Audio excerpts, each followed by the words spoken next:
he estado leyendo, no va a ser muy fácil para muchos conseguirlo, pero es historia.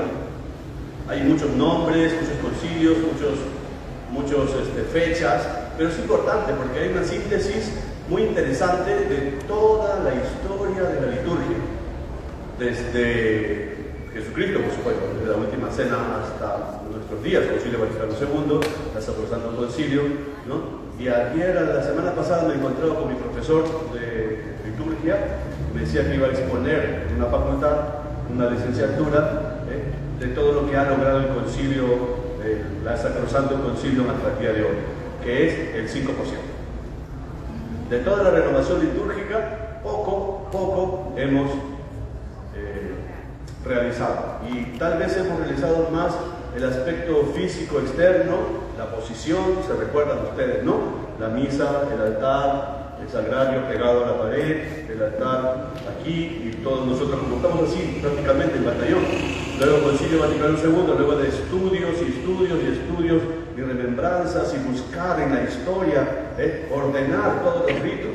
Los grandes problemas, dificultades por las cuales se llevó a una renovación de la liturgia fueron justamente el hecho de que no hubo orden desde el principio de la era cristiana. Nosotros hemos entrado a la era cristiana con Jesucristo, Pablo y sus predicaciones en las iglesias primitivas, ¿no? Filipo, Corinto, Gálatas y todos aquellos, ¿no? Los romanos, aquellos en los que escribió, que fueron las primeras comunidades cristianas, fueron los primeros que pusieron por obra, en práctica, lo que Jesús había enseñado, porque lo tenían de viva voz y de viva boca de los testigos oculares y presenciales del hecho, los apóstoles.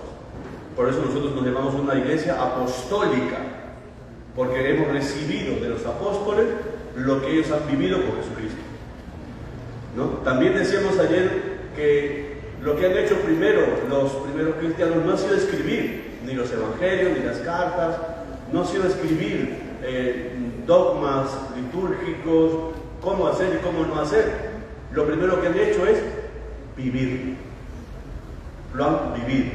Han escuchado la predicación, han aceptado la predicación, ¿no? Los judíos que conocían ya este bagaje de su propia cultura, les ha sido mucho más fácil aceptarlo y ponerlo por obra, cambiar un poquito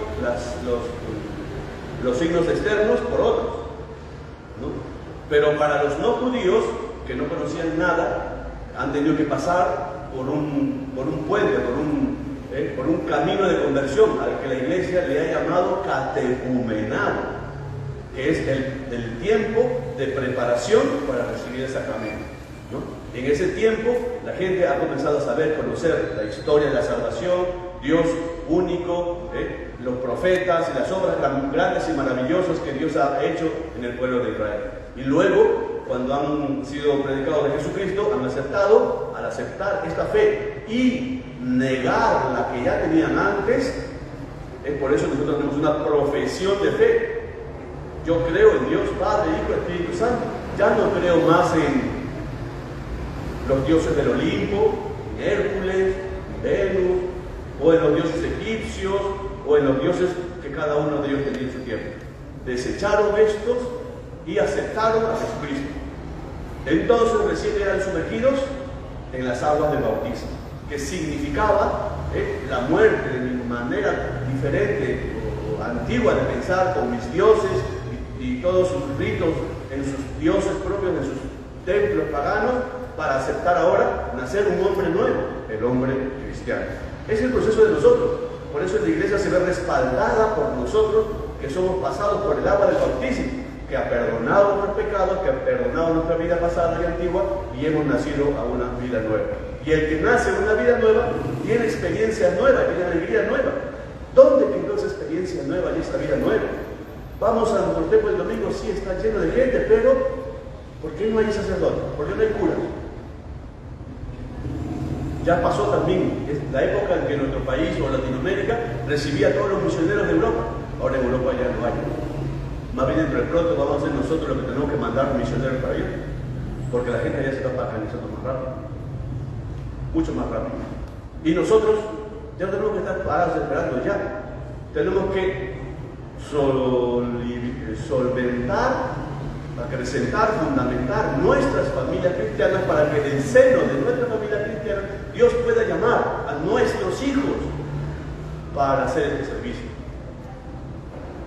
Todos nosotros que estamos aquí y los que están cerca de nosotros deberíamos estar abiertos a la posibilidad de que Dios llame a uno de nuestros hijos para este ministerio. ¿Dónde está esa alegría? ¿Dónde está? Acabo de venir en mi parroquia, ¿no? Que está cerca, en la misa de difunto de una persona, y yo me he quedado con esta costumbre que todavía no sé si es por eso tenía miedo, tengo temor de esta maquinita que graba y que sale todo el mundo, por eso decía a él, ¿no?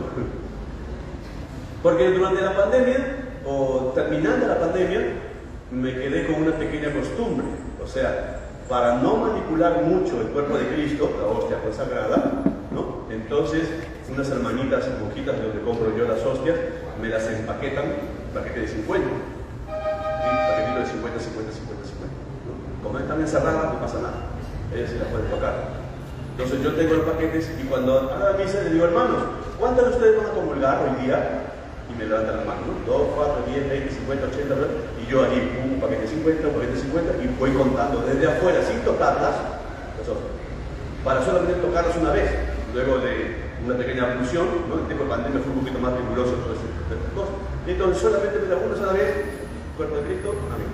Cuerpo de Cristo, nada más. Y luego queda lo mínimo en el sagrario para las cosas de emergencia, ¿no? Para los enfermos y todo.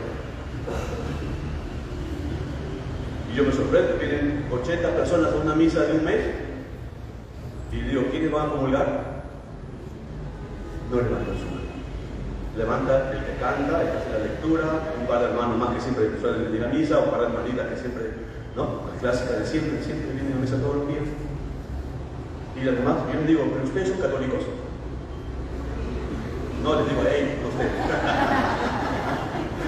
Entonces los católicos se quedan, nadie conmigo. ¿No?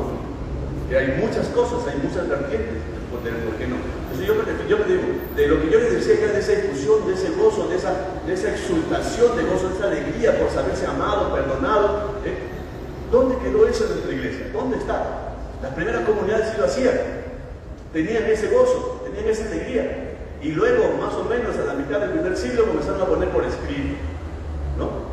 Uno de esos escritos que yo me voy a referir ahora también para que veamos cómo ha evolucionado o cómo ha involucionado, cómo lo hemos manipulado o cómo no lo hemos manipulado, cómo llegó la Eucaristía, la misa, que es el punto más central de la liturgia, ¿no? La liturgia mucho más es en la Santa Misa que en los demás sacramentos, que sí hay también, ¿no? Son celebraciones, la celebración del bautismo tiene también su rito, sus cosas, sus partes, todas esas cosas, pero la más esencial, la moral de toda la Eucaristía que congrega mucha más gente a todo, ¿no? Por lo tanto, ese es mi punto de referencia, vamos a recurrir. Hay un escritor antiguo que se llama Justino, que en el primer siglo escribió una carta a un amigo suyo, que le había preguntado, oye, ¿y eso de los cristianos qué es? Porque me han dicho que se reúnen por la noche, y se comen un niño muerto, y hacen esto, y se beben, y se cortan, y se beben su sangre, ¿no? Entonces, frente a este amigo suyo que tenía, ¿no?, ideas de lo que habían dicho de los cristianos, porque en esa época los cristianos ya estaban perseguidos, si no me equivoco. Entonces, ¿qué pasaba? Pues él le escribe una carta, no te preocupes, te voy a decir todo lo que hacen y que sepas que no es lo que te han dicho, ¿no? Y comienza a escribir, tal, los cristianos que escuchan que esto se reúnen, hacen esto, luego se ponen de pie, luego se sientan, luego escuchan esta palabra, después el sacerdote viene y hace esto, lo explica todo. Estamos hablando del primer siglo, ¿no?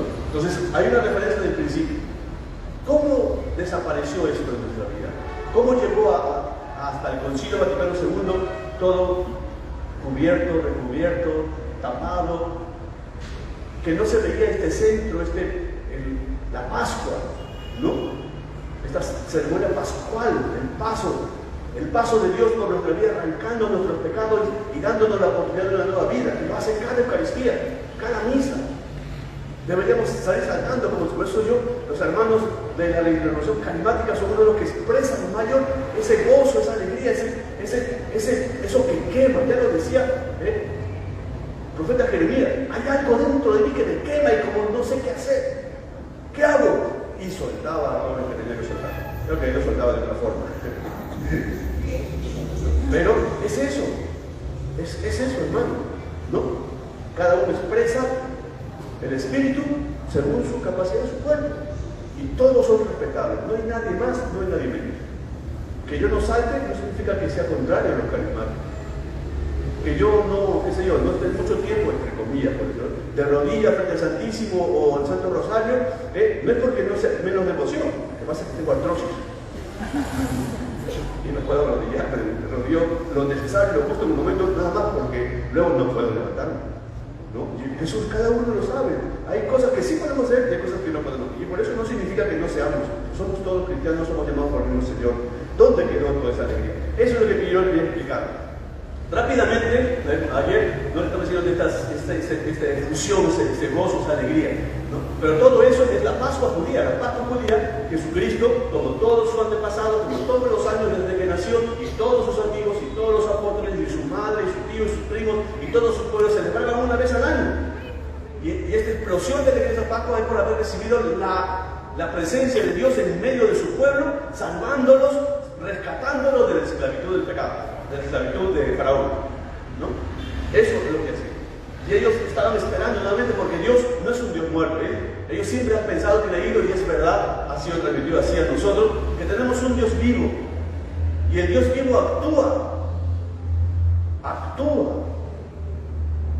Y nosotros como cristianos deberíamos tener la capacidad para ver cómo actúa Dios en nuestra vida. Eso lo hemos perdido. Se perdió y estamos recuperando. Pues Jesucristo, cuando se sentó a la mesa con sus discípulos, cuando los llamó, había en la mesa de la Pascua una serie de signos, de objetos.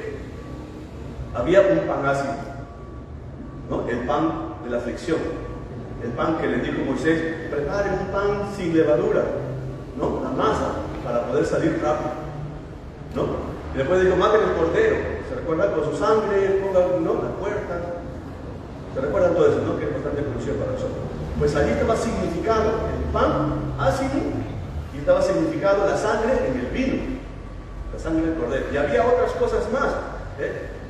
Había una especie de albóndigas, pero de vegetales agrios,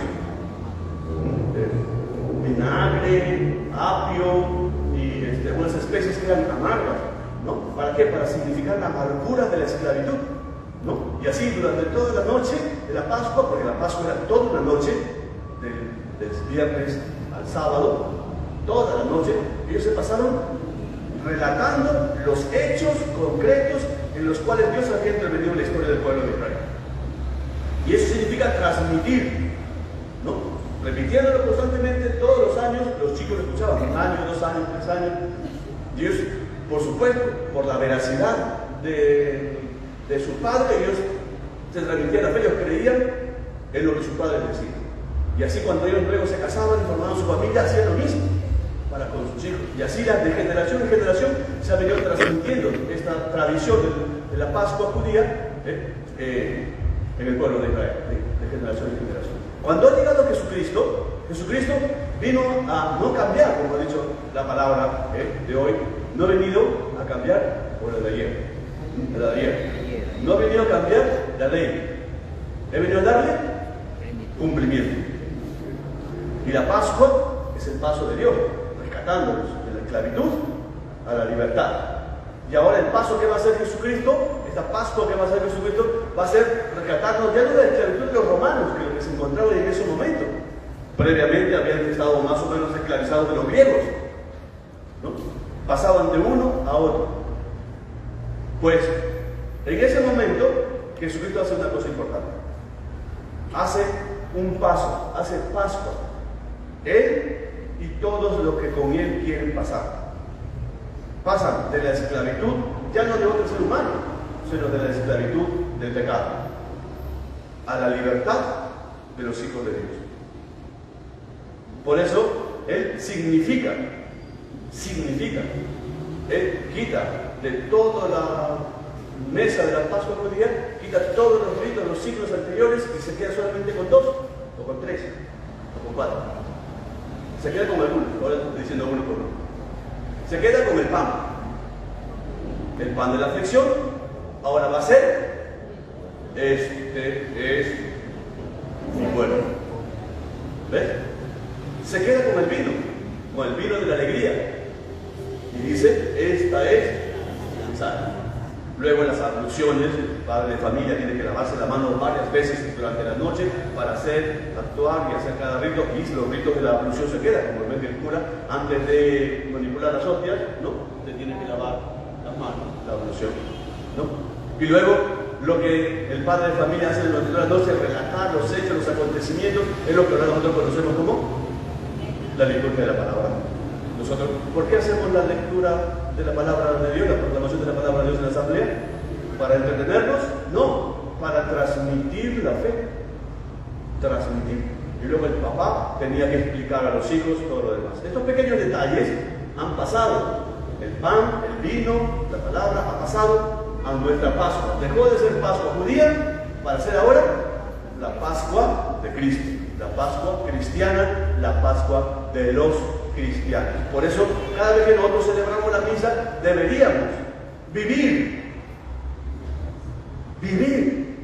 Antes yo era un desgraciado, ahora soy un agraciado. Antes estaba triste, ahora estoy contento. Antes era un maldito, ahora soy un bendito. Antes vivía en la oscuridad, ahora vivo en la luz. ¿Se dan cuenta? Por eso cuando uno viene a la Eucaristía, viene a la misa dominical, o a la que ustedes más recurran, diaria o dominical, ¿no? Venimos cargados de las cosas del mundo. El trabajo, los pagos, los hijos, si están adolescentes peor, ¿no? Ay, la esposa que te pide dinero, el jefe que te pide el trabajo a tiempo. ¿Qué hacemos? ¿No? Las mujeres, el marido que es un energúmeno, que no ayuda, los hijos que son desobedientes, que no hacen la tarea, que no. Todo el mundo viene cargado. Y vienes aquí y descargas. Yo soy de la idea, cuando algunos sacerdotes he escuchado, decían, hermanos, dejen sus problemas detrás de la puerta y vengan a gozar. No. Yo soy de la idea, traigan sus problemas. Traigan todas sus tristezas, traigan todas sus... y pónganlas en este altar. Pónganlo, porque Dios, ¿qué va a hacer de eso? Nos va a liberar de toda nuestra tristeza y de angustia. Es lo que hace, es la Pascua del Señor. Y si yo creo en Él, entonces Él hace Pascua conmigo. Me va a quitar todo lo que me pesa, mis esclavitudes, y me va a otorgar vida nueva, vida en Cristo. Me va a otorgar ser hijo de Dios. Eso es lo que es el problema, ¿no? ¿Cómo ha pasado entonces? Les voy relatando este resumen que he hecho.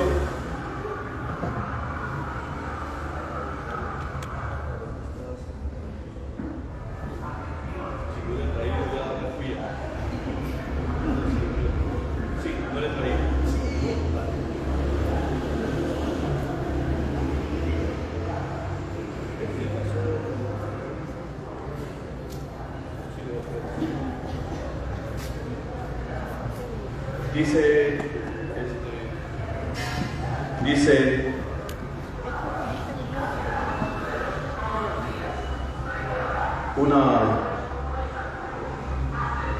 unas palabras del Papa Benedicto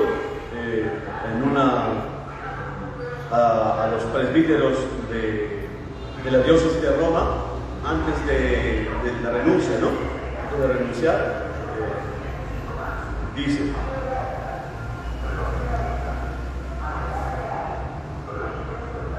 en una reunión que hizo el Papa antes de haberse renunciado, dijo: tras la Primera Guerra Mundial había ido creciendo precisamente en Europa Central y Occidental el movimiento litúrgico, un redescubrimiento de la riqueza y profundidad de la liturgia que hasta entonces estaba casi encerrada en el misal romano del sacerdote, mientras que el pueblo rezaba con sus propios libros de oraciones, compuestos según el corazón de la gente, que trataba de este modo de traducir el alto contenido, el lenguaje elevado de la liturgia clásica en palabras más emotivas, más cercanas al corazón del pueblo. Pero eran como dos liturgias paralelas: el sacerdote con los monaguillos que celebraban la misa según el misal, y al mismo tiempo los laicos que rezaban en la misa con sus libros de oraciones, sabiendo básicamente lo que se hacía en el altar. Pero ahora se había redescubierto precisamente la belleza, la profundidad, la riqueza histórica y humana y espiritual del misal, y la necesidad de que no fuera solo un representante del pueblo, un pequeño monaguillo, el que dijera y con tu espíritu, sino que hubiera realmente un diálogo entre el sacerdote y el pueblo, que la liturgia del altar y la liturgia de la gente fuera realmente una única liturgia, una participación activa, que la riqueza llegara al pueblo y así la liturgia sea redescubierto y sea renovado. En palabras de Benedicto XVI antes de renunciar, uno de los que estuvo muy de acuerdo con todas esas cosas que se vinieron haciendo. Pues bien, en los primeros años, dice San Justino, la gente de todas partes, los cristianos, los bautizados que venían de diferentes lugares, porque no eran muchos en ese tiempo, se reunían en un lugar, ¿no? Y con eso era importante la asamblea. La asamblea es muy importante, porque sin asamblea no se puede celebrar. ¿Cómo se puede hacer fiesta sin gente? Vas a celebrar tu cumpleaños y no invitas a nadie, ¿no? La fiesta se celebra en público, con gente. Por eso la asamblea es muy importante. Y en la asamblea también el Concilio Vaticano II ha visto también un signo de la presencia real de Cristo. Cristo está presente en la asamblea. Por eso no hay que despreciar nada, ninguno. Si son de carismáticos, que son de Juan 23, que es la acción de María, que es el Sagrado Corazón de Jesús, que es el Señor del Milagro, no, todos somos uno. Todos somos uno. Eso es lo más importante, ¿no? Así podemos tener muchas diferencias, pero antes de pasar esa puerta, vete a reconciliarte con tu hermano si te llama contra ti, dice la palabra de hoy, ¿no? Entonces, es importante eso, la asamblea. Luego dice que se reúnen en la asamblea, y la asamblea durante tiempo se malinterpretó, porque pasar a celebrar en casa, porque en ese tiempo no había templos, no había capillas, ni parroquias, ni nada, solamente era en la casa de los cristianos. Y ahí el cristiano se reúne con todos los demás y tenía el que preside, que todavía no había presbítero, no había sacerdote, solamente el que presidía. El que presidía casi siempre era uno mayor, ¿no? Y al mayor o anciano, como categoría, anciano como categoría con experiencia, es la palabra traducida literalmente como presbítero. El presbítero es el anciano, o sea, el que tiene más experiencia, ¿no? Más o menos. Entonces, pues durante los primeros siglos pasaron esto. Nos pasamos una etapa muy fea del siglo, los primeros siglos, ¿no? La persecución, ¿no? Nerón nos mandó matar un montón, mandó a meter a los leones, ¿cierto? A mucha gente. Cada vez que uno se convertía, morían 2, 3, 4, 5. Eso lo sabemos por historia, ¿cierto? Hasta que llegó el año 313, 312, 311, no me recuerdo qué 300 fue, pero pasó una cosa importante. El emperador Justino, el emperador Justino, hizo un edicto, el edicto de Milán, y con eso dio autorización para que todos tuviesen libertad de culto. Y entre ellos, por supuesto, los primeros que eran perseguidos, los cristianos, ¿cierto? Entonces, claro, como se decía que Justino se había hecho cristiano, porque su madre sí era cristiana, Santa Elena, ¿no? Dijeron, ya pues, vamos a congraciarnos con el emperador, pues si el emperador es muy amable con los cristianos, pues yo me hago cristiano para que sea amable conmigo. Así me da administrar más cosas, me aumenta el sueldo y cosas por el estilo. Entonces, ¿qué me hicieron? Para ser cristiano en ese tiempo tenía que pasar por esto que les dije yo al principio, el catecumenato, que les preparaba para salirse de los dioses paganos que tenían y aceptar al único Dios verdadero, al Padre de nuestro Señor Jesucristo, ¿no? Eso pasaba, y luego pasaban por el bautismo. Pero si al principio eran 20, 30 los que pasaban por este proceso, cuando dieron el edicto de Milán, ya no fueron 20, 25. Le aumentaron 2 ceros más y comenzaron a congestionar. Ese tipo de catecumenado que le decía, viene el catecumenado de enseñanza, viene el catequista, viene la catequesis, viene el catecúmeno. Todas esas palabras derivan de ahí, de la enseñanza. Si yo era pagano, quería ser cristiano, pasaba por este proceso. Me asignaban un catequista y aprendía en una catequesis. ¿Ve? Y yo, mientras estaba en esta formación, era un catecúmeno. Así es. Todavía tenemos eso, ¿no? Tenemos la catequesis de niños, los niños son catecúmenos. Los que van a ser bautizados van a recibir algún sacramento, primera comunión o la confirmación, ¿no? Son catecúmenos. Y lo que nosotros decidimos, los presbíteros, los párrocos, decidimos quiénes van a ser, quienes le guíen son los catequistas, ¿no? Y el proceso, el catecismo le llaman, ¿no? Esa persona. La cosa es que entraron cientos de personas para ser bautizadas y ya no se daban abastos, no había catequista para todos, ¿no? Y cada vez eran más. Y entonces pasó de la celebración de la misa, la Santa Misa, de la Eucaristía, del banquete del Señor, en la casa de uno que ya no entraron, porque antes entraron que 20 vecinos, 15 vecinos y ya está. Ahora tenían que entrar 40, 80, 100, ya no tenían. Entonces comenzaron a hacer la certificación. No solamente eso, sino que como ya los dioses paganos comenzaron a tener menos renombre, quedaban sus basílicas. Cuando vayan a Roma lo verán. Quedaban sus construcciones. Y como ya no tenían ellos ritos, ni culto, ni gente, lo dejaron vacío. Hay muchos de ellos. Y entonces, ¿qué hicieron? Se los dieron a los cristianos para que celebraran ahí la Santa Misa. Pero como el emperador también era cristiano y quería también celebrarlo, entonces el emperador también iba a misa. Es como decir aquí, que venga el presidente, que venga el cardenal, que venga el papa y que voy a celebrar misa, quiero escuchar misa en la capilla de San Francisco de 7 años. ¿Qué hacemos? ¿Ah? Ponemos alfombra, tapizamos todo, pintamos los tubitos, ponemos otras luces, ¿sí o no? Y ponemos el gran coro, ¿cierto? El coro, ¿sí? Impresionante, ¿no? Entonces, claro que el papa o una celebridad no va a entrar como otro cualquiera, entra caminando, sino que le hacen un recibimiento. Y el canto de entrada, que era simple y sencillo, comenzó a extenderse porque el rey tenía que entrar, pues. ¿No? Con todas sus cosas que usaba, ¿no? Sus capas y sus pajes y sus guardianes. Entonces el canto de entrada ya no era un canto de entrada, sino era un concierto. Hasta que llegara al lugar designado para él, pasaba raro, ¿no? Y mientras tanto cantaban, el cura hacía más entronizaciones y más oraciones y más todo, y se quedó. ¿Bien? Y llegó un tiempo en que el papa, el emperador, no venía, pues. Y si ya no venía, ¿qué pasó? Ya no venía la celebridad, pero siguieron con los cantos y con las oraciones y todo, se quedaron con todo. Entonces comenzó a extenderse. Como esto era sagrado, súper hiper sagrado, entonces el Dios tiene un lenguaje. Comenzaron a adoptar un idioma para ese lenguaje. ¿Qué idioma era ese? El latín. Y la misa se ofrecía en latín.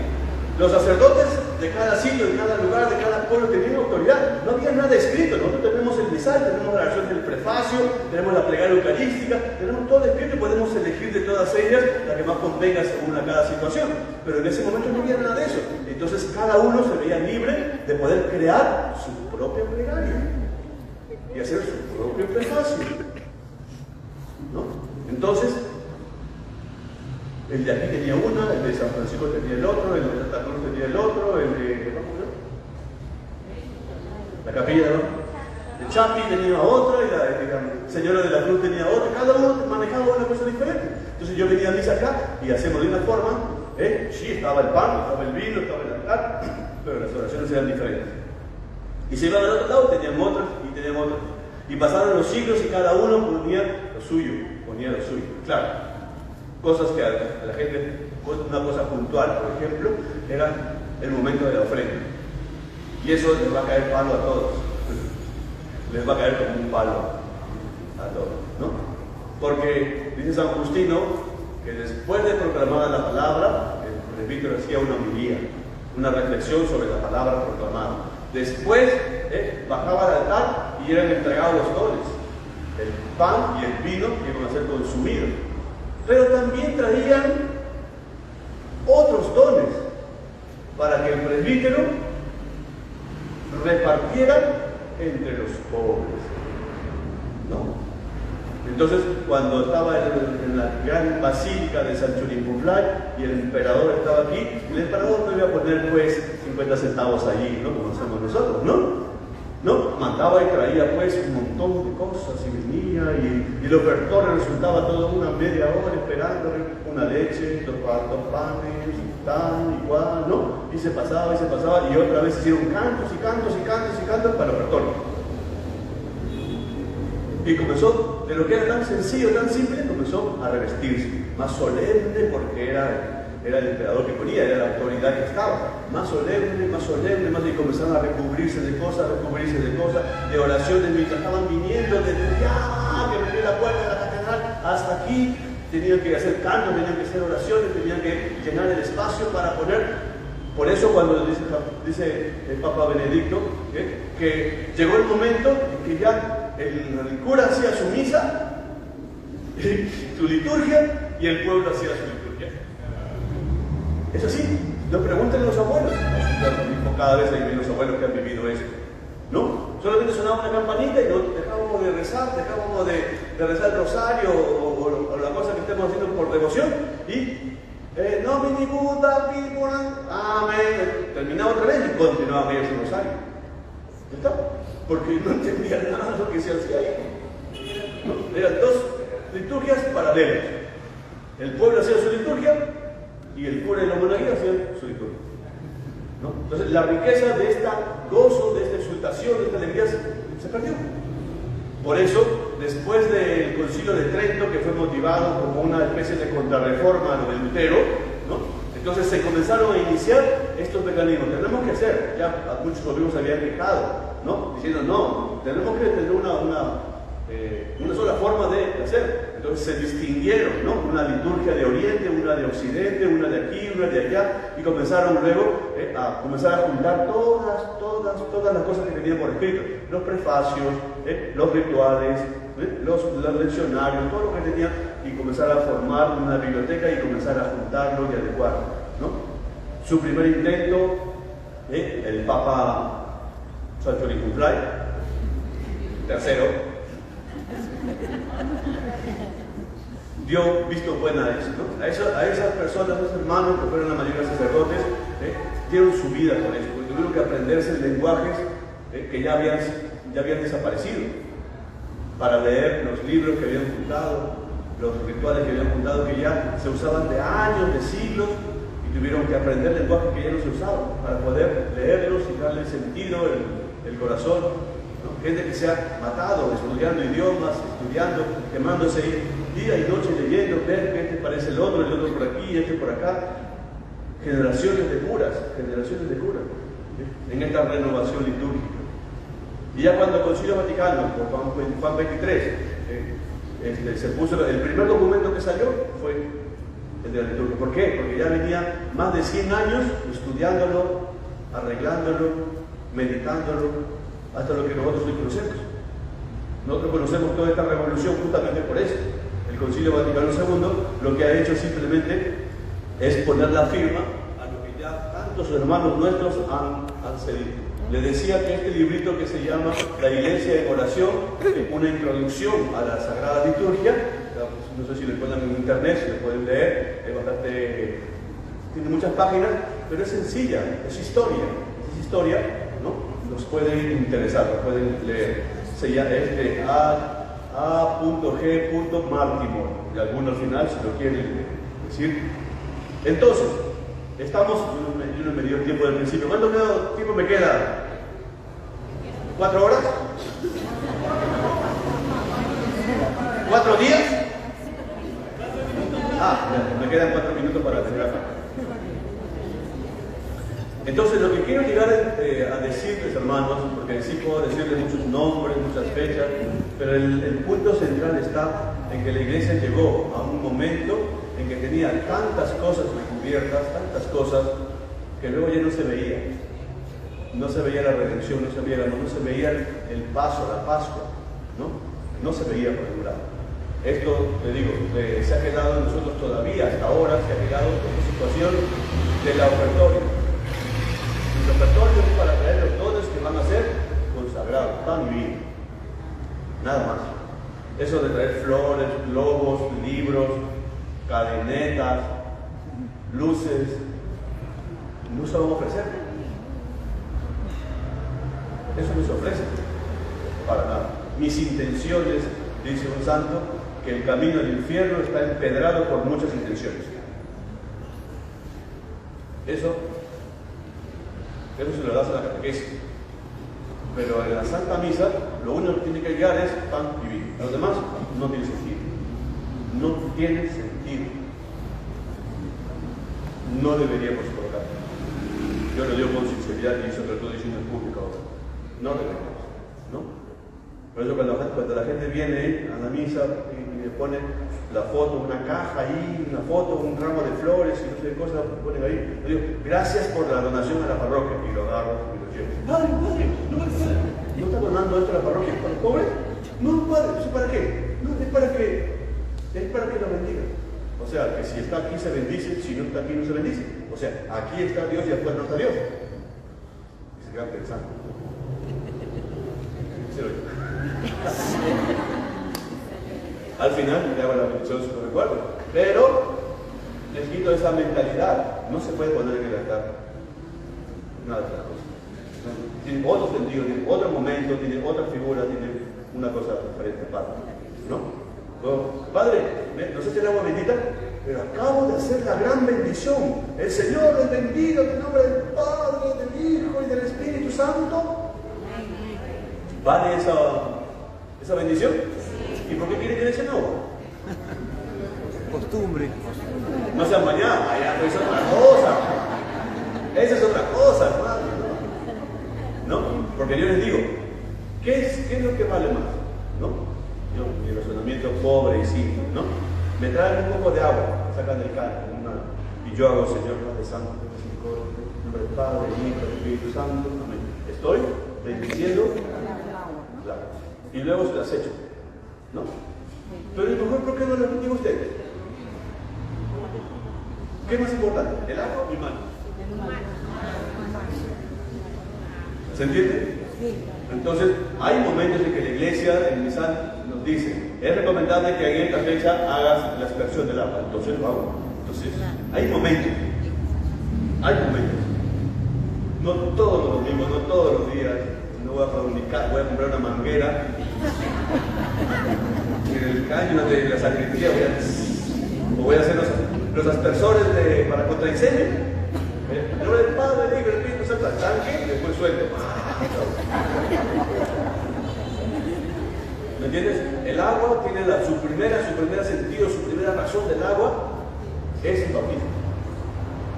Es el bautismo. Yo bautizo con bastante agua. ¿Sabes por qué bautizo con bastante agua?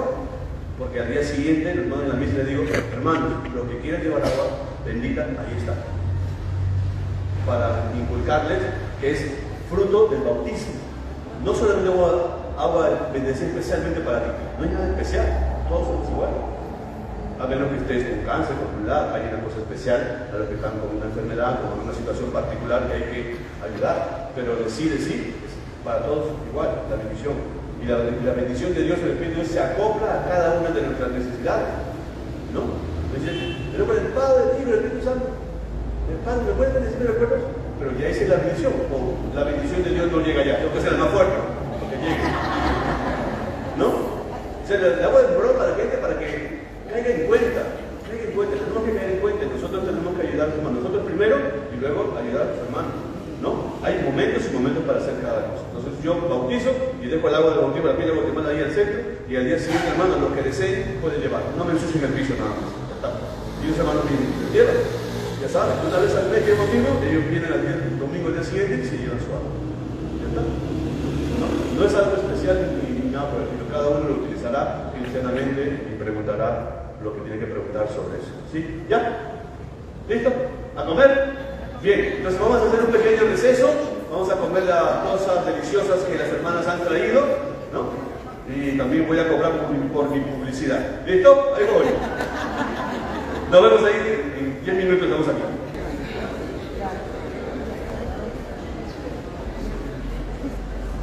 Cuando hablábamos de la asamblea, es importante. La iglesia ha visto en la asamblea, en esta reunión periódica de los cristianos, lo ha visto desde el principio,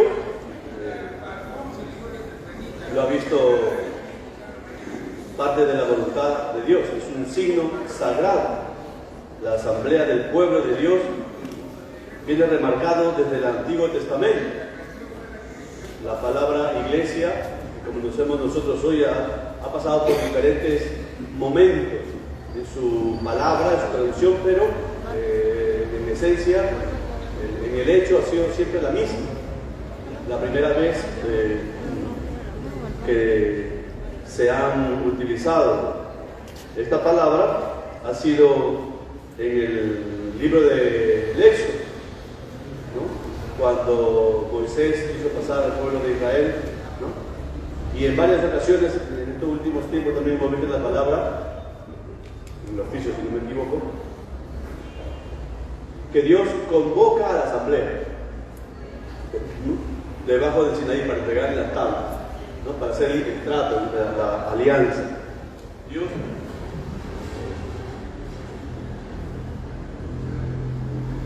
llama a la asamblea, ¿no? A través de Moisés. A esa asamblea, la traducción es, la palabra en hebreo es kahal. Esta palabra kahal, con K-A-H-A-L, kahal, significa asamblea, los reunidos, pero los reunidos convocados por. Solamente se da este nombre a los que Dios llama a convocar, ¿no? A reunirse. Llama a los tales, ¿no? Ellos que vienen son la kahal, la asamblea reunida, el pueblo reunido por mandato de Dios. Esa palabra ha pasado luego al griego como eclesia, al latín, y luego al español como iglesia. Por eso la nuestra es la iglesia. Nosotros somos los convocados por Dios. Por lo tanto, llevamos una semilla de eternidad, llevamos una semilla de sagrado. El pueblo de Israel siempre fue una asamblea sagrada. Y con Cristo tenemos una asamblea, un nuevo pueblo. El misterio de salvación de Cristo es la constitución de un nuevo pueblo de Dios, una reunión en la unidad de los hijos dispersos, una asamblea, la iglesia. Y esta asamblea es convocada por los heraldos que Cristo envía, que son los apóstoles, ¿no? Vayan y proclamen, ¿no? Mateo 28, al final cuando se esté mandato, vayan a todo el mundo y proclamen la buena nueva, ese mandato. Vayan, el mandato de ir a convocar, predicar, y el que acepte, se bautiza. Se forma parte de esta asamblea, de este pueblo de Dios. Su unidad es más profunda que la de las asambleas antiguas. Es un cuerpo, un nuevo templo, es la esposa de Cristo. La nueva alianza es sellada en la sangre del sacrificio único, la sangre de Cristo derramada para el perdón de los pecados. Este pueblo es más que el del Sinaí, un pueblo real y sacerdotal. Incorporados a la iglesia por el bautismo, los cristianos reciben un carácter que los destina al culto de Dios, consagrados para ser la morada del Espíritu Santo y un sacerdocio santo. Se convierten en los verdaderos adoradores que buscan al Padre en espíritu y en verdad, y en adelante tienen que ofrecer sacrificios espirituales y anunciar las magnificencias del que los llamó de las tinieblas a su luz maravillosa. En efecto, inmediatamente después de Pentecostés, el libro de los Hechos de los Apóstoles dice, nos muestra a los primeros discípulos perseverando en la oración y en la alabanza de Dios. Eso les he dicho ya varias veces y se lo seguiré diciendo. Nosotros somos convocados a esta asamblea, a esta iglesia, por la sangre de Cristo, por Dios. Es lo que nos une. Nos une a nosotros, fíjate, voy a decir tal vez para alguna una pachotada. Nos une nuestros pecados. Por pecadores estamos aquí, ¿o no? Hoy hay alguno que se crea santo. Pero somos pecadores redimidos. Pecadores redimidos. Y cuando hablamos de pecadores redimidos, pecadores salvados, no significa que todavía no pequemos. Hoy hay alguno que ya dejó de pecar. Si el que ya dejó de pecar ya debe estar oliendo ya. O sea, que los muertos son los suyos que no pecan. ¿Y por qué nosotros siendo pecadores seguimos aquí? Fácil lo dicho. Estoy volviendo a seguir paso. Porque somos perdonados, redimidos. Esa es la gran diferencia con los que están allá afuera, con los que no vienen a la iglesia. La diferencia entre ellos y nosotros no es que ellos son pecadores y nosotros no. Si alguno se lo ha creído, rebobina. Nosotros somos tan pecadores como ellos. El detalle y la diferencia entre ellos y nosotros es que nosotros sabemos que Dios nos ama y nos perdona. Ellos no lo saben. Y Jesucristo ya lo decía, ¿no? Las prostitutas y los ladrones les precederán en el reino de los cielos. Porque tal vez ellos escuchen una palabra y se convierten y se hagan santos. Y nosotros que estamos aquí persistimos en que somos impecables. Porque cuando uno conoce su realidad, su pecado, parte de la asamblea, no condena al otro, no murmura del otro, no juzga al otro, porque sabe que somos iguales. ¿Qué me hace diferente a mí de los otros hermanos nuestros que han hecho todas estas barbaridades? ¿No? ¿Qué me hace a mí diferente de ellos? Nada. Si yo tuviese la oportunidad que han tenido ellos de hacer un pecado, lo hubiera hecho también. Por eso yo no lo juzgo, rezo por ellos, para que Dios les conceda la conversión, les conceda volverse a sus ojos a Dios, y puedan recibir el perdón, y puedan reparar el daño que han hecho. ¿Me entiendes, no? ¿Qué te hace diferente a ti, esposo, esposa, de la mujer infiel, el hombre infiel que está allá afuera? ¿Qué te hace diferencia? Nada. Y esa es la misma ocasión, la misma circunstancia, el mismo problema, tal vez haría lo mismo. Por eso, el que sabe en qué zapatos se encuentra, lo juzga. Lo juzga. Reza por el otro, pide por el otro, le ayuda. Así el otro cuando le vea, ¿por qué no me juzga? Si soy de aquí, vengo a fumar todos los días acá y no me vota, ¿qué pasa? ¿Qué sucede? ¿Qué tiene? Es que es cristiano. Pero es cristiano, es no católico. Y entonces, ¿qué tiene él? Yo quiero tener lo que él tiene. Y viene, se encuentra con Cristo, que da su vida por él, se convierte y se va al cielo. Fíjate, tenemos una reunión. Y eso por reunirnos aquí en la asamblea santa. Esta asamblea, la iglesia del cielo, aquí en la iglesia del mundo. Hay muchos otros aspectos que tomar, no voy a tomar todos los aspectos. En las diferentes funciones de la asamblea nos encontramos entonces con esta reunión fraterna y unánime de un pueblo y de todos sus miembros. Son participantes activos, aunque con funciones diversas. Todo no puede ser realizado por todos, y ello no por una simple decisión de prudencia humana, por el buen orden y la comodidad, sino en virtud de la institución de Cristo y de la naturaleza de la iglesia. La asamblea tiene un presidente, el celebrante, entre él y el pueblo. Diversos intermediarios cumplen unos servicios ministeriales. Y esta distinción de funciones convierte la asamblea en un cuerpo orgánico, expresión y manifestación del cuerpo místico de Cristo, ¿no? Cuerpo, miembros del cuerpo y la cabeza. Y la liturgia es un conjunto armonioso en que cada cual desempeña su propio papel. Fíjate, todos, ¿no? Como había una hermanita en mi parroquia que solía durante varias semanas y meses hacer la lectura diaria de la misa. Y luego dejó de venir. Y luego volvió otra vez. Y dijo, padre, he conseguido un trabajo y a veces no llego a la misa de aquí y me quedo en la misa de allá. Digo, está bien, ¿no? Mientras tu corazón esté allí, no pasa nada. Entonces, luego vino otra hermanita y dijo, ayúdame con la lectura. Y se puso a hacer la lectura. Y luego vino la otra hermanita y se encontraron las dos. Y entonces, ¿quién va a leer? ¿Ella o yo? Entonces aquí, ¿no? Las dos, le digo.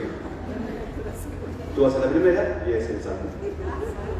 Claro, porque no se trata de que lo hagas tú, que lo haga ella, que lo haga la iglesia, que ustedes son parte de la iglesia.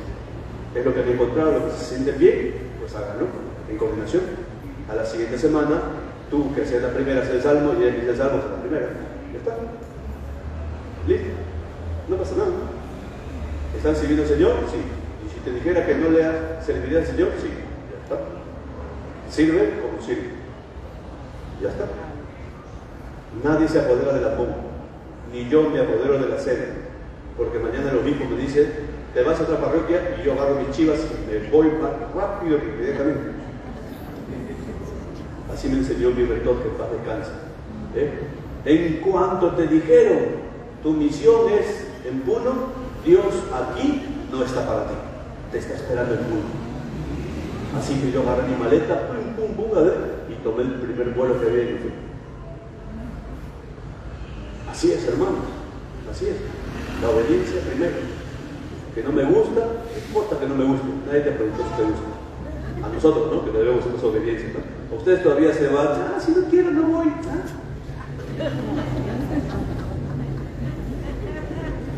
Y si el cura se enoja, peor. No viene una semana, un mes, se va a la otra parroquia. Porque allá el otro padrecito es más bonito. Seguro, ¿no?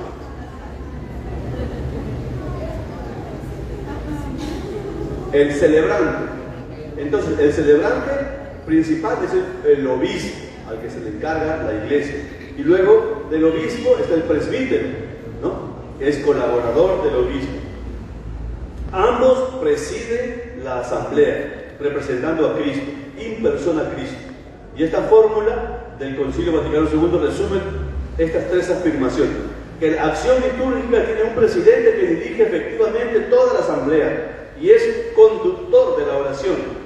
En la antigüedad su papel iba incluso hasta distribuir él mismo las diversas funciones, designar los textos que se debían leer o cantar, dar la señal para empezar y terminar los cantos. Hasta ahora lo sigo haciendo yo, porque si no el salmista comienza a cantar y no hay quien lo detenga. Es la difusión del Espíritu, yo sé, ¿no? Entonces tengo que decirle y ya termino. Este presidente es celebrante, es decir, reza, realiza acciones sagradas, parte para el pueblo el pan de la palabra y el pan eucarístico. Por lo tanto, no es de ningún modo un simple responsable del buen orden.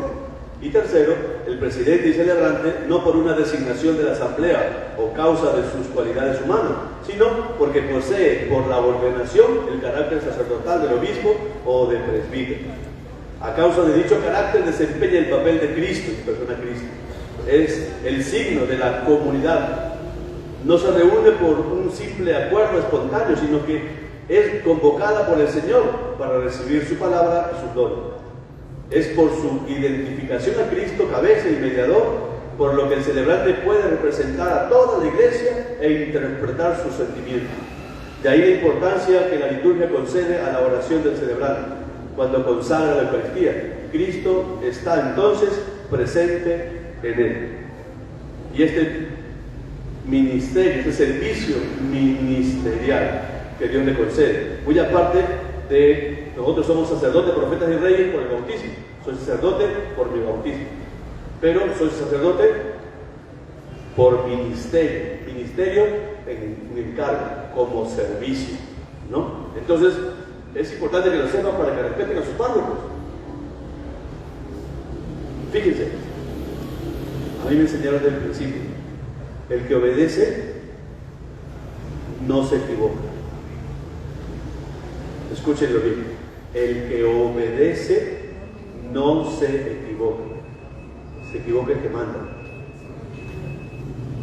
Si el padre te dice, haz esta lectura, pero padre no corresponde a hoy, tú hazla. ¿Tú qué haces? Lo haces. Obedecer. Lo haces. Y después vienen 80 llamadas del obispo, el padre le dice, te equivocaste. Hermano, no, yo hice lo que me dijo mi padre. Y van a él y le sacan los 4 pelos que tiene.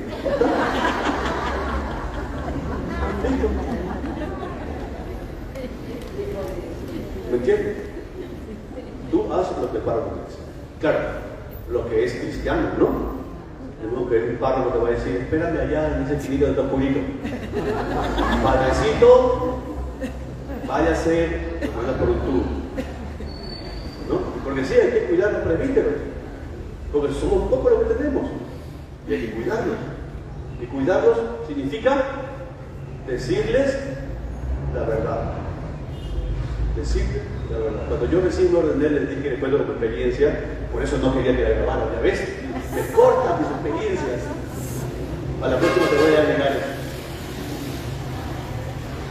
eso. Al año de ser ordenado me enviaron a una parroquia arriba en Chosica, Nuestra Señora de Lourdes, en San Fernando Alto, ¿no? En Chosica, que estaba en Falda del Cerro. Y la parroquia queda en una urbanización que se llama San Fernando, y está en una curva. En esa curva, ¿no? Una curva, y allí en medio de la curva está la parroquia, ¿cierto? Entonces cuando uno baja hay dos árboles inmensos que tapan el servicio público del umbral, el público. Lo hace más oscuro y por lo tanto un poquito peligroso, ¿no? Pasar por ahí, los ladrones.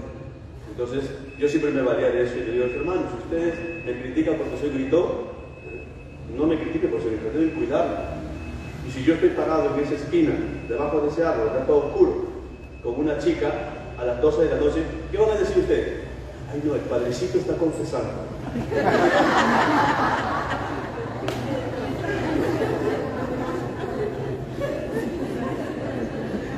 Y no se acercan, y no le dicen nada. Si ese padrecito cae en un pecado, los culpables son su pueblo, que no le dijo. Te acercas y le dices, padrecito, son las 12 de la noche, ¿qué hace usted aquí solo con esta chica? Vaya a su casa, que vaya a su casa. Y se lo dice y va, lo pone en la puerta de la parroquia, métase. Y tu chica, ¿cómo te la? Porque también nosotros somos seres humanos y también nos equivocamos y también el demonio puede engañar. Y si ustedes no están para ayudarnos, ¿a quién vamos a pedir? ¡Oh! ¿Quién podrá ayudarme? ¿No? ¿Se entiende? Son ustedes, hermano.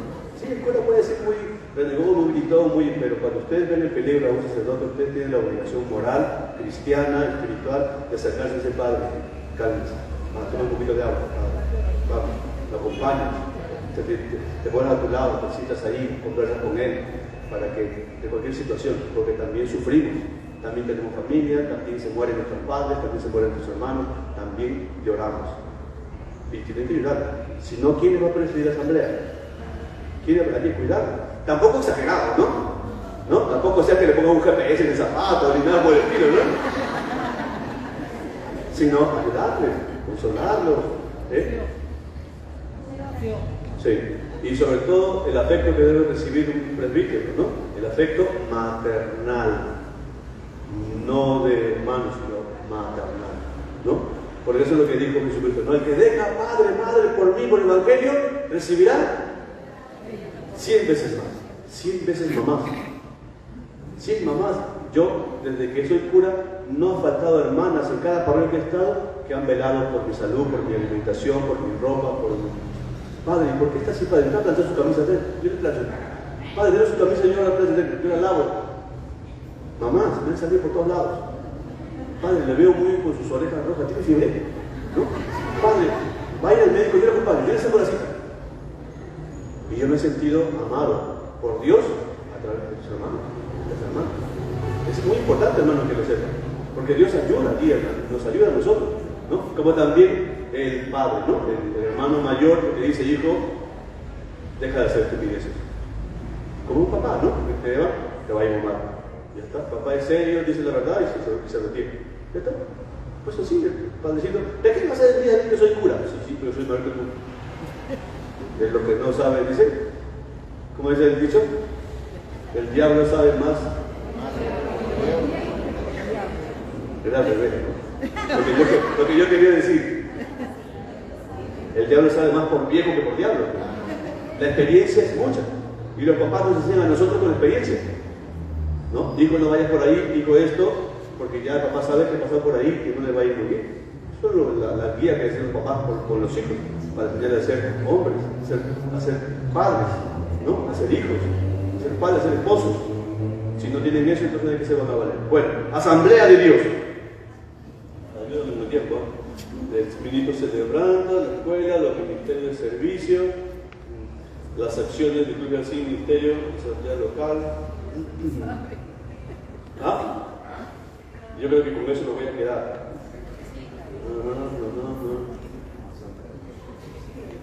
Acción litúrgica, otras partes. Creo que con eso ya. Ahora le hacemos un pequeño ciclo de preguntas. Si alguien quiere hacer una pregunta.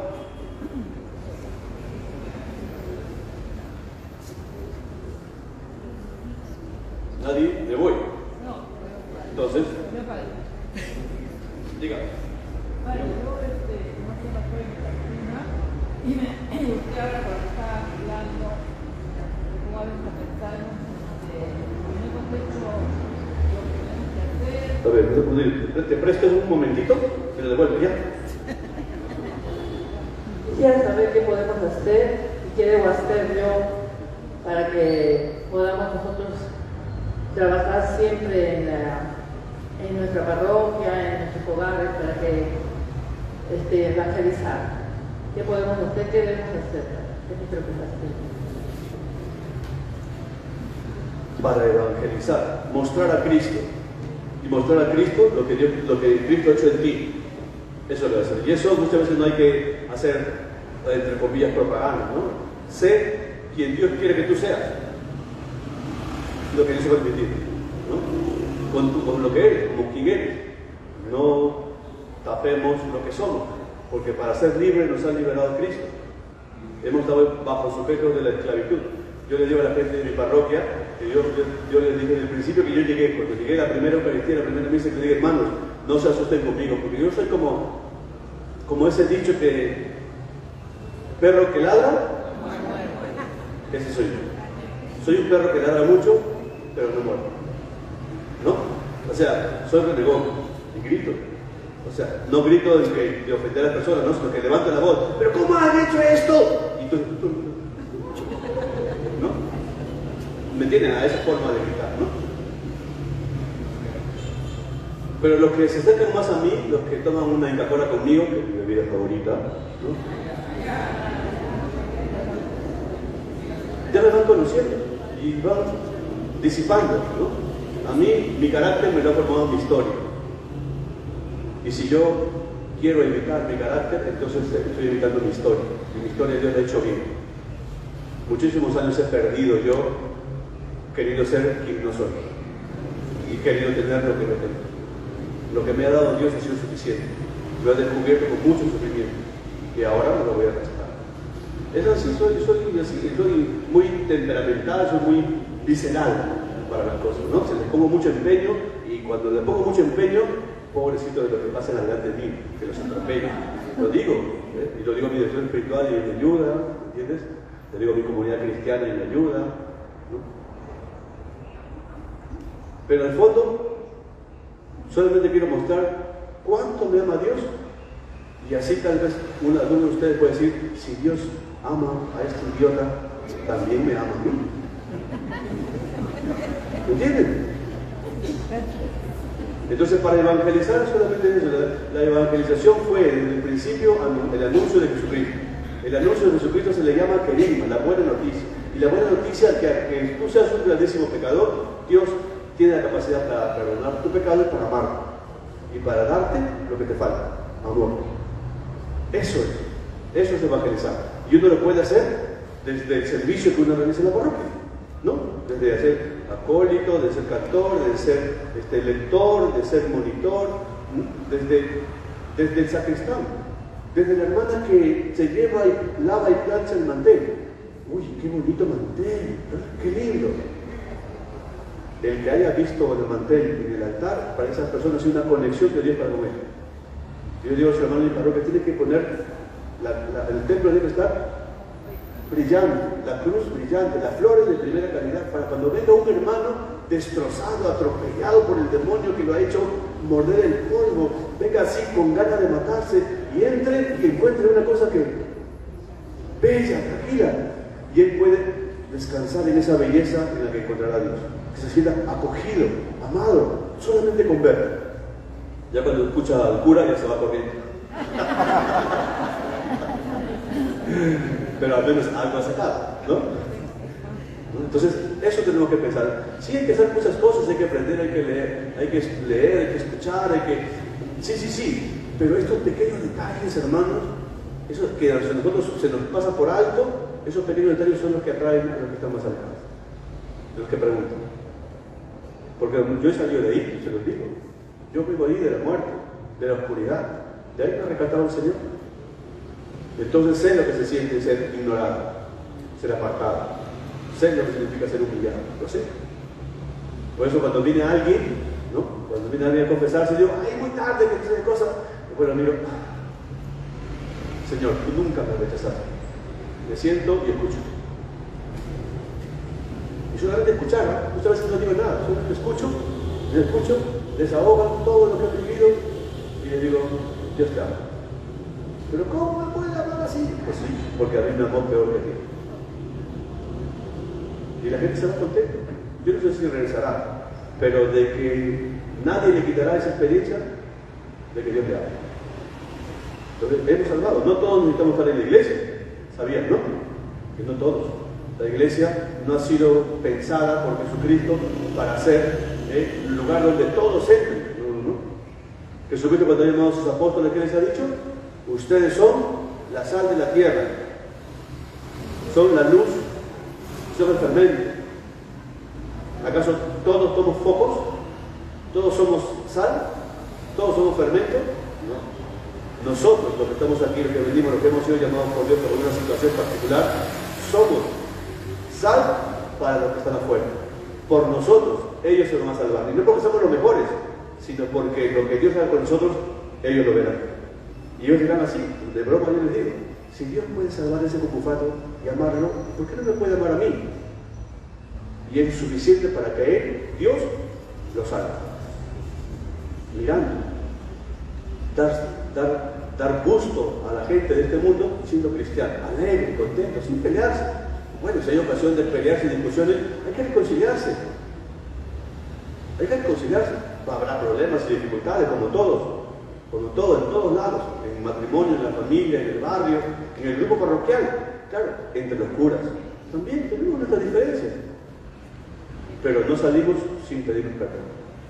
Lo sabemos. De eso vivimos. Estoy vivo por el perdón. ¿Cómo negar el perdón a alguien? ¿Se entiende? Entonces, la unidad de la iglesia, la unidad de nosotros, de la evangelización va por ahí, ¿no? Lo que ven en nosotros es lo que atraerá a la gente. Aunque no vengan, los atraerá hacia Jesucristo. Y Jesucristo también está aquí, pero también está allá con ellos. ¿Quién más? A ver, otra pregunta. A ver, tú.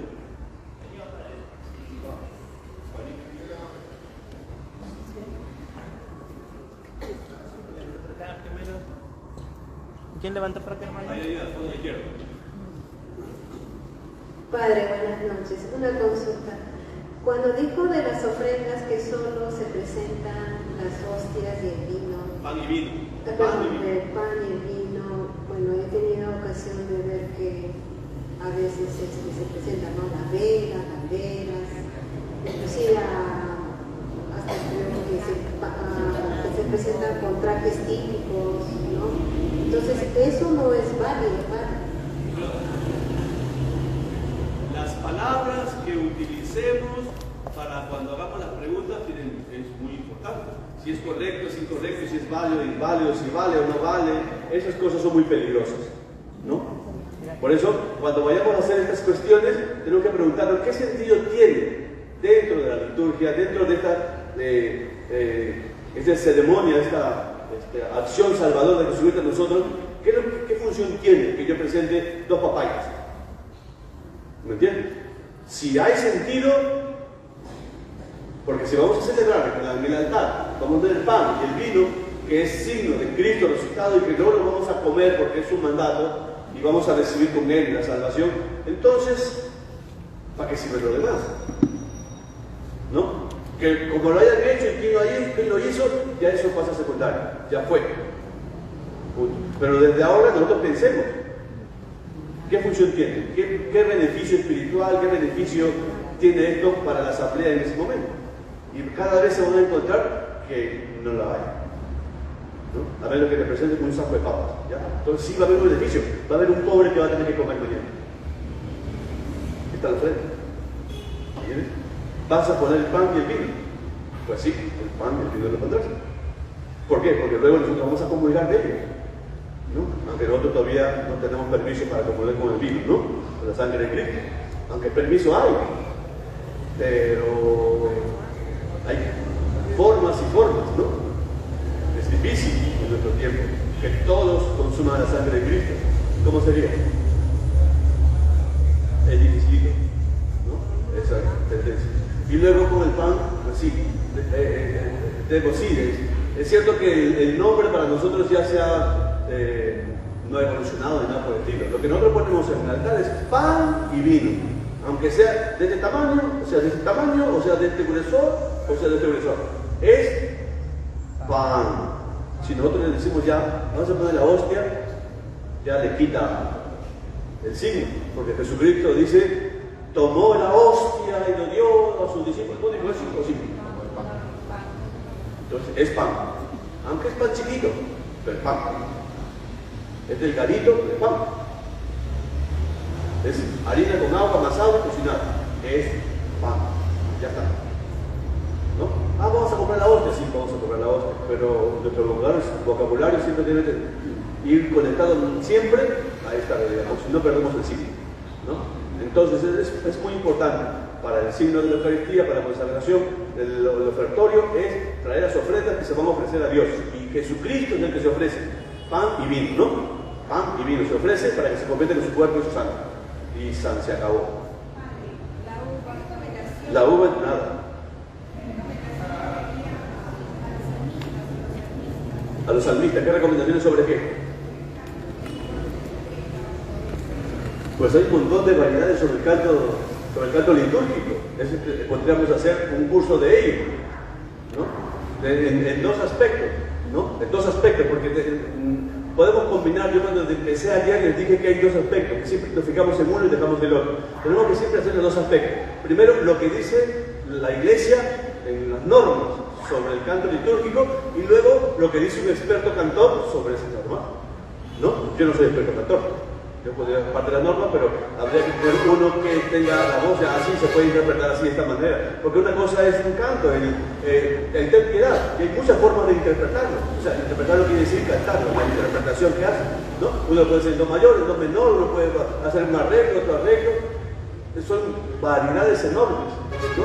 Y la liturgia en cuanto al canto sagrado tiene unas pequeñas normas que seguir. Entonces, siempre hay que preguntar, ¿no? Yo permito uno innovar algunos cantos durante la semana para escucharlos y ver qué sentido tienen, si tienen algo no cristiano más que algo cristiano, porque sé que los chicos tienen esa intención de acercarse a Dios, ¿no? Tienen esa intención de acercarse a Dios y cuando les gusta la guitarra y están enamorados más, están ahí y crean una canción para, bueno, me parece que quiero escucharlo, cántalo ahora en misa y lo vemos, ¿no? Una vez, dos veces, después le digo, yo no lo voy a hacer cantar. Ya está. No la vuelven a repetir. Y si no le digo, oye, ese canto que cantaron otro día, ¿puedes cantarlo ahora? Ya está.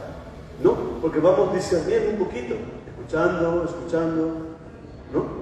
Y para el domingo sí no vamos a experimentar. El domingo sí es más fuerte. Entonces, cuando una persona quiere servir como salmista, ¿no? Como cantor, lo primero que tiene que hacer es rezar mucho, para que no se le suba a la cabeza. Porque si se le sube a la cabeza, entonces simplemente, para mí, ese chico no puede cantar esta parte.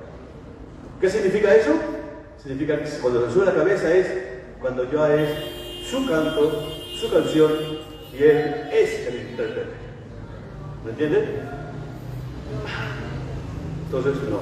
Te digo, no puedes cantar. Porque el cantor también es un servicio a la liturgia. Se tiene que servir y se sirve desde abajo, no desde arriba. Bueno. ¿Más o menos? ¿Sí? ¿De qué? Porque hay intérpretes y intérpretes. Hay personas que cuando cantan te transmiten. Esa transmisión se da desde la humildad. Y otros quieren hacer el coro de la parroquia, quieren hacerlo un concierto. Entonces, ¿me entiendes? ¡Ay, qué bueno se han cantado! ¡Qué bien! ¿Dónde puedo dejarle? ¿Le puedo dar esta propina? Porque ella comienzan a tener y viene el problema y ya no cantan si no le dan propina. Antes que pase eso, le digo, no puedes cantar. Lo meditan y todo y vienen tranquilitos, que canten cuando no hay gente. Que viene uno o dos, ahí está. Ahí vamos a aprender a servir los que no cantan para que los vean. Cantan para Dios. Si no levantó su mano ahí, voy a cobrar y vas a ver cómo van a bajar las manos. Buenas noches, padre, buenas noches, hermanos. Dos preguntas concretas. La primera es que quiero estar segura si es lo que he leído por conocimiento, que para recibir el cuerpo de Cristo hay que estar arrodillado. Una. La segunda, desde su punto de vista, con tanto conocimiento que tiene usted, ¿hasta dónde me podría explicar qué pasa con el ser humano cuando recibe el cuerpo de Dios y no está confesado? Gracias. Muy buena pregunta. Las dos muy buenas preguntas. Muy interesante. Muy interesante. Me olvidé cuál era.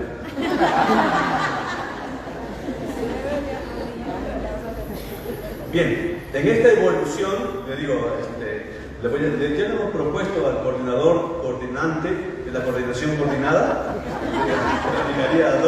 para hacer estos encuentros. A veces no se puede hacer por la distancia, hay muchos hermanos, me dan mucha pena que hay hermanos que están muy alejados y no pueden, ¿no? Pero nosotros podemos hacer este efecto multiplicador, no solamente por repetir eso, sino que podemos hacer un curso al mes, ¿no? De 2 días, un día, 1 hora, a las 8 de la noche, de 8 a 10, y podemos hablar de un tema específico por vez. Y entonces todos están conectados, todos pueden preguntar y todos pueden, ¿no? Entonces es importante que todos escuchemos una sola fuente, escuchemos una sola interpretación y así estemos unidos todos en una sola sintonía. Luego la práctica con cada uno será diferente, pero tendremos una sintonía.